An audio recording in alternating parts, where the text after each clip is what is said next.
Hi everyone, welcome to medical artist. मैं आपके साथ एमडी कैट 2024 के डेबिट टारगेट शेयर कर रहा हूं। आज मैं आपके साथ एमडी कैट 2024 का डेबिट टारगेट 54 शेयर करूंगा।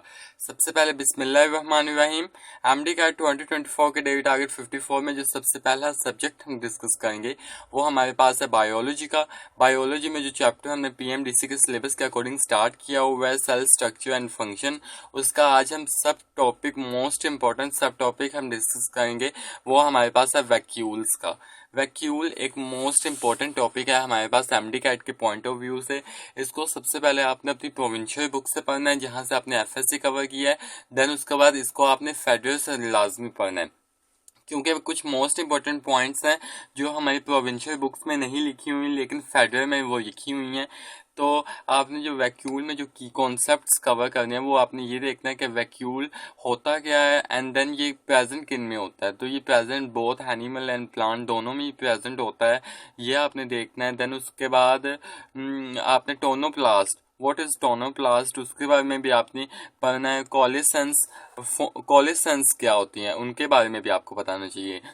इतना कॉन्सेप्ट आपने लेने के बाद इसके बाद आपने फेडरल की तरफ मूव करना है। वहां पे मोस्ट इंपॉर्टेंट पॉइंट्स लिखे हुए हैं, जैसे कि वहां पे लिखा हुआ है कि vacuole is an osmoregulatory structure of cell, ये वहां पे कॉन्सेप्ट लिखा हुआ है। एंड देन उसके बाद एक मोस्ट इंपॉर्टेंट एमसीक्यूज लिखा हुआ है कि anthocyanins are various type of colourful pigments present in the plant vacuoles.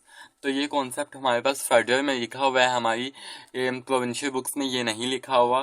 तो ये कवर करने के बाद आपने वैक्यूल्स के जो मोस्ट इंपॉर्टेंट फंक्शंस हमारे पास लिखे हुए हैं वो आपने देखने हैं। यहाँ तक आपका आज का टॉपिक है वैक्यूल का टॉपिक। सबसे पहले अपनी प्रोविंशियल बुक, देन उसके बाद फेडरल की बुक। ये था आपका बायोलॉजी का टारगेट 54। देन हम केमिस्ट्री का टारगेट 54 की बात कर लें। केमिस्ट्री में जो आज आप टॉपिक कवर करेंगे टारगेट में वो आपके पास है नोमेनक्लेचर। हमने न्यू चैप्टर कल स्टार्ट किया था कार्बोक्सिलिक एसिड या कार्बोजाइलिक एसिड। उसमें कल जो हमने टॉपिक कवर किया था वो क्लासिफिकेशंस और इंट्रोडक्टरी पैराग्राफ हमने पढ़ा था। एंड देन आज जो आप सब topic according to PMDC syllabus आप कवर करेंगे वो आपके पास है नोमेनक्लेचर। नोमेनक्लेचर एक मोस्ट इंपॉर्टेंट टॉपिक है हमारे पास कार्बोक्सिलिक एसिड्स का और एमडी कैट के पॉइंट ऑफ व्यू से। इसको आपने अच्छे तरीके से कवर करना है। इसमें आईयूपीएससी नेमिंग और कॉमन नेम या ट्रिवियल नेम्स का कॉन्सेप्ट आपने लेना है। सबसे पहले नोमेनक्लेचर का हमारे पास लिखा हुआ है। नोमेनक्लेचर ऑफ कार्बोक्सिलिक एसिड में आपने कॉन्सेप्ट कवर करना है कि जो एलिफेटिक मोनोकार्बोक्सिलिक एसिड्स हैं उनको कॉमनली कोल्ड कहते हैं फैटी एसिड्स, जिनमें हमारे पास कुछ फैटी एसिड्स हमारे पास लिखे हुए हैं पार्मेटिक एसिड्स एंड स्टेरिक एसिड। इनके जो हमारे पास फॉर्मूलाज लिखे हुए हैं, मॉलिक्यूलर फॉर्मूलाज, वो मोस्ट इंपॉर्टेंट है क्योंकि ये सब बहुत दफा ये एमडी कैट में पास्ट ईयर्स में ये क्वेश्चन पूछा गया है।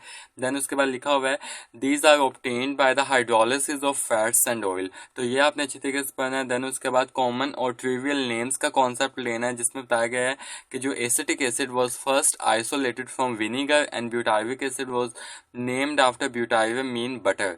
एंड देन उसके बाद आईयूपीएससी नेमिंग और उनकी नोमेनक्लेचर आपने अच्छे तरीके से पढ़नी है। यहाँ पे नेक्स्ट इसके लिए हमारे पास एक कॉमन नेम और आईयूपीएससी नेमिंग का एक मोस्ट इंपॉर्टेंट टेबल दिया गया है। ये आपने अच्छे तरीके से कवर करना है, जिसमें हमारे पास फॉर्मिक एसिड उसका फॉर्मूला एंड आईयूपीएससी नेम बताया हुआ है, एसिटिक एसिड का बताया हुआ है, propanoic acid, butyric acid, isobutyric acid, इनके कॉमन नेम्स, आईयूपीएससी नेम और इनके जो मॉलिक्यूलर फॉर्मूलाज और स्ट्रक्चर फॉर्मूलाज हैं वो आपने अच्छे तरीके से कवर करना है। ये था आपका केमिस्ट्री का टारगेट 54। देन हम केमिस्ट्री फिजिक्स के टारगेट 54 की बात कर लें। देन हम फिजिक्स के टारगेट 54 की बात करें तो इसमें जो आज आप टॉपिक टारगेट में कवर करेंगे वो आपके पास है production of X-rays. Production of X-rays तो क्लियरली हमारे एमडी के सिलेबस में नहीं लिखा हुआ, लेकिन मैंने आपको बारह अपनी वीडियोस में बताया है कि जो टॉपिक्स हमारे पीछे है, जो हमने टॉपिक्स कवर किए हुए और जो आगे हमारे आने वाले टॉपिक से रिलेट करते हैं वो आपने अच्छे तरीके से कवर करना है। तो आज का आपका यही टॉपिक आगे आने वाले टॉपिक से रिलेट करता है और जो पीछे हमने टॉपिक कवर किए हैं उनसे भी रिलेट करता है। तो आपने ये टॉपिक कवर करना है। इसके लिए जस्ट आपने अपनी प्रोविंशियल बुक्स और ध्यान पब्लिकेशन की बुक से आपने इस टॉपिक को कवर करना है। प्रोडक्शन ऑफ एक्सरेज, इसमें जो आपने कॉन्सेप्ट कवर करना है वो एक्सेस ट्यूब क्या होती है। एंड देन उसके बाद हमारे पास यहाँ पे डायग्राम बताई दी गई है, इसका भी आपने कॉन्सेप्ट कवर करना है।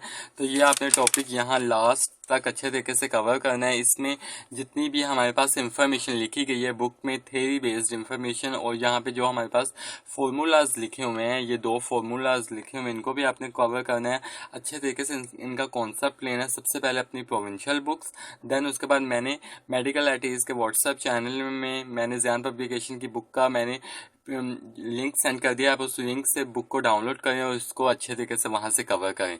तो आज का आपका यही टॉपिक है, प्रोडक्शन ऑफ एक्सरेज। तो इसमें जितनी भी थ्योरी बेस्ड इंफॉर्मेशन लिखी है उसको हाईलाइट करें, जितने भी फॉर्मूलाज लिखे हुए हैं उनको भी उनका कॉन्सेप्ट लें और अच्छे तरीके से इस टॉपिक को प्रिपेयर करें। आई होप मैं आपको अपनी बात समझाने में कामयाब रहूँगा। अगर आपको मेरी वीडियो पसंद आए तो मेरी वीडियो को लाइक कीजिएगा, मेरे चैनल को सब्सक्राइब कीजिएगा और अपने दोस्तों के साथ MD-CAT 2024 के डेली टारगेट शेयर करना ना भूलिएगा। खुश रहें, खुश रहने दें। अल्लाह हाफिज़।